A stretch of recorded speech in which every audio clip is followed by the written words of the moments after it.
Более 20 ярких представителей всех регионов страны, известные политики, бизнесмены, общественные деятели, журналисты и спортсмены.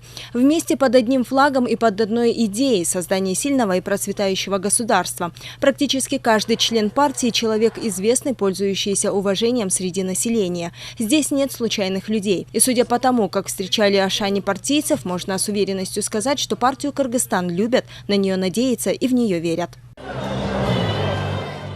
Лидер партии Канатбек Исаев рассказал собравшимся о планах и о программе партии. Куда мы двигаемся, зачем и как улучшить общественно-экономическую ситуацию в стране. Ответы на все эти вопросы можно найти в стратегии 7 шагов и построении сильного и нравственного государства. Именно об этом и шла речь во время выступления лидера партии.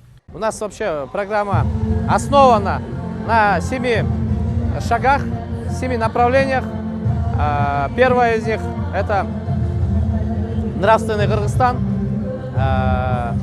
Многие задаются, конечно, вопросами, почему не политика, почему не экономика, почему нравственный Кыргызстан. Но мы твердо убеждены, что без нравственности, без культуры населения мы никогда не поднимем экономику. Презентация партии «Кыргызстан» в городе Ош прошла с большим размахом. Члены партии много говорили о задачах. Мы хотим видеть наш Кыргызстан сильным и процветающим государством. И это не только слова, направленные для политических очков к предстоящим выборам в Жогорку-Кенеш. Собравшимся оказались по душе выступления лидеров партии.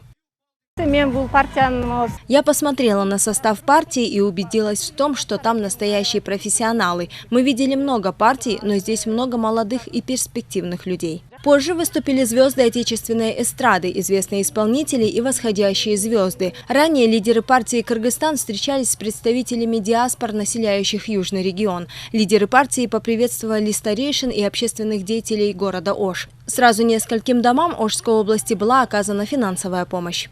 Сегодня организована встреча чаепития с диаспорами. Это большой шаг к сближению, к взаимопониманию, толерантности народов, которые проживают в этом городе. Подобные мероприятия пройдут во всех регионах страны. За неделю члены партии «Кыргызстан» посетят все регионы республики. Следующая подобная встреча пройдет в городе Джалалабад.